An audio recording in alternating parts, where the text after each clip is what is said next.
Assalamualaikum warahmatullahi wabarakatuh. Perkenalkan, nama saya Adelia Putri dengan NPM 2306 155003, mahasiswa Manajemen Bisnis Pariwisata Vokasi Universitas Indonesia angkatan 2023. Saat ini saya akan melakukan sesi wawancara dengan salah satu narasumber, yaitu ayah saya sendiri, dan kebutuhan penilaian tengah semester mata kuliah Manajemen Sumber Daya Manusia oleh Pak Febrian. Baik, akan dimulai sesi wawancara hari ini. Boleh Ayah silakan perkenalkan dirinya dan penjelasan mengenai posisi pekerja dan informasi pekerjaannya. Baik, Assalamualaikum warahmatullahi wabarakatuh. Perkenalkan, nama saya B. Budiarto, orang tua dari mahasiswa Adelia Putri. Dalam hal ini,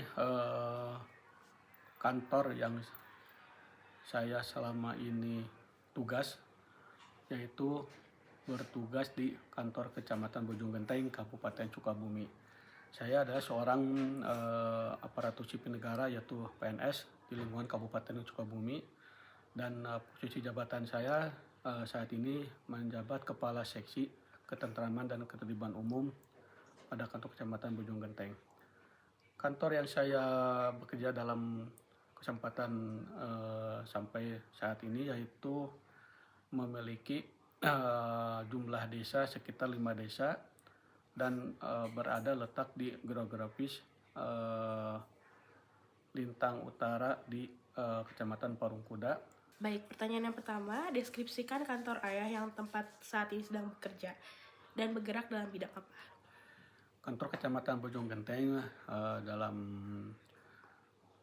kesempatan yang baik ini saya sampaikan yaitu pemekaran dari kantor Kecamatan Parungkuda yang ada di Kabupaten Sukabumi.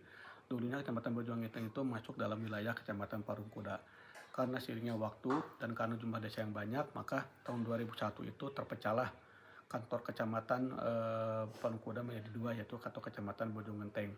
Yang dulunya kantor Kecamatan Parungkuda berjumlah sekitar 15 desa, sekarang karena ada pemekaran yaitu pecah menjadi dua kecamatan, yaitu Kecamatan Bojong Genteng, dan dalamnya adalah terdiri dari 5 desa, yaitu Desa Bojong Genteng, Desa Berkah, Desa Cibodas, Desa Bojongwaring, dan Desa Cipanengah. Selanjutnya, Oke, pertanyaan selanjutnya, apa tanggung jawab Bapak dalam posisi saat ini? tanggung jawab saya yaitu Kepala Seksi Ketentraman dan Ketertiban Umum, yaitu upaya untuk mengorganisasi lingkup lintas sektoral, yaitu bekerjasama dengan Polsek dan Ramil dan stakeholder internal maupun stakeholder eksternal, yaitu untuk mewujudkan ketentraman dan ketertiban umum khususnya di wilayah Kecamatan Bojong Genteng. Selanjutnya, apakah sebelum bekerja di kantor saat ini, Bapak pernah bekerja di kantor yang lain? Kalau pegawai negeri sipil itu saya ditempatkan di kantor Kecamatan Bojong Genteng tahun 2008. 2008, 2009 saya menjabat bendahara sampai 2017. 2017 itu saya selama kurang lebih 8 tahun saya menjabat bendahara di Kecamatan Bojong Genteng. Saya dipromosikan jadi Kepala Sub Kebagian Keuangan masih di Kecamatan Bojong Genteng yang dari 2017 sampai 2020. 2020 awal di Januari saya pindah menjadi Kasubag Keuangan di Kecamatan Cicurug. Sampai dengan 2024 bulan Maret saya mendapat lagi promosi jabatan, yaitu menjadi Kepala Seksi di Kecamatan Bojong Genteng. Ya, itu maksudnya kembali lagi. Selama ini saya dari Bojong Genteng 8 tahun, 10 tahun pindah ke Cicurug 4 tahun, nyampe lagi sekarang ke Bojong Genteng lagi baru nyampe 1 tahun. Kurang lebih masa kerja saya hampir 16 tahun. Baik, pertanyaan selanjutnya, bagaimana budaya kerja yang diterapkan di kantor saat ini? Apakah sudah sesuai dengan visi misi kantor, dan apakah boleh diceritakan bagaimana dengan budaya kerja di tempat sebelumnya dan tempat sekarang? Baik, visi misi kantor Kecamatan Bojong Genteng yaitu mewujudkan tata kelola pemerintahan yang bersih, profesional, dan mempunyai etos kerja yang tinggi. Visinya itu ya. Sekarang kalau untuk misi itu kita meningkatkan kedisiplinan dan meningkatkan budaya kerja yang lebih optimal dalam melayani masyarakat, apalagi dalam hal ini kita sebagai pelayan masyarakat di kantor kecamatan. Makanya dalam hal ini pimpinan itu Pak Bupati banyak menyampaikan untuk mengimplementasikan visi misi kabupaten itu ke tempat kerjanya masing-masing di wilayah pimpinan kecamatan masing-masing. Pertanyaan selanjutnya, apakah kantor saat ini memberikan ruang bagi karyawan untuk menyampaikan ide atau masukan mereka?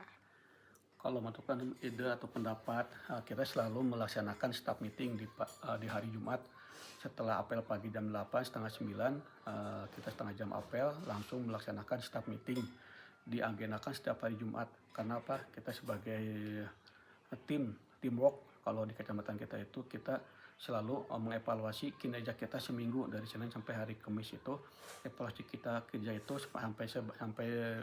sampai gimana dalam melayani masyarakat.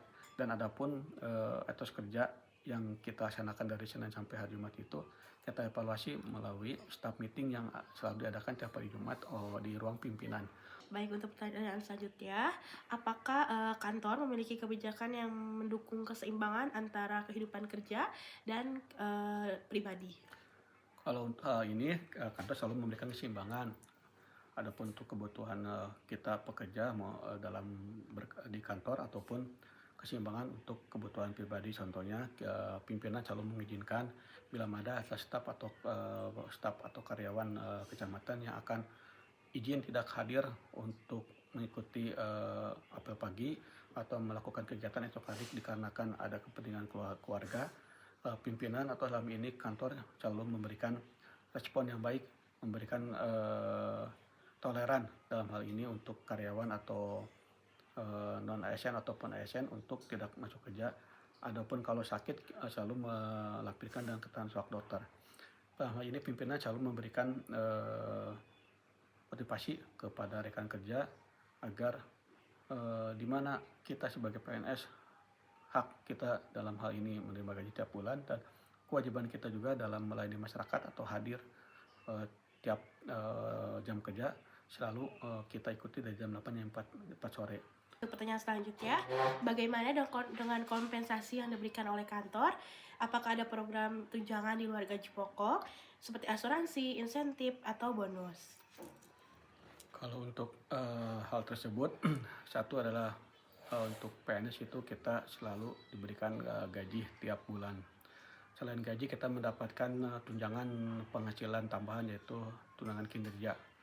Dan selain itu juga kita mendapatkan tunjangan keluarga, tunjangan beras, tunjangan anak, tunjangan PPH, BPJS, dan tunjangan kesehatan. Itu semua kumulatif yaitu gaji pokok atau ibaratnya di NCR gaji, di luar NCR gaji dan tunjangan kinerja karena terpisah untuk saat ini. Untuk pertanyaan terakhir yaitu seberapa nyaman Ayah dalam berkomunikasi dengan rekan kerja atau atasan di lingkungan kerja? Baik, untuk komunikasi tentunya kita melaksanakan komunikasi yang baik antara pimpinan dan bawahan. Dalam hal ini pimpinan selalu menegaskan bahwa membangun komunikasi dengan rekan kerja itu penting untuk membangun budaya etos kerja yang lebih baik, karena visi misi kita untuk di kecamatan itu yaitu untuk melayani masyarakat, dalam hal ini pelayanan optimal dalam melayani masyarakat dalam hal pelayanan, adapun pelayanan dari pembuatan KTP ataupun perizinan ataupun rekomendasi ataupun hal-hal lain yang sifatnya kita sebagai pelayan masyarakat. Makanya komunikasi itu harus dibangun dengan baik antara pimpinan, rekan kerja, bawahan maupun dengan eksternal kita yaitu stakeholder kita selain di dalam kantor kecamatan. Baik, sekian wawancara hari ini. Mohon maaf bila ada perkataan yang tidak berkenan. Wassalamualaikum warahmatullahi wabarakatuh.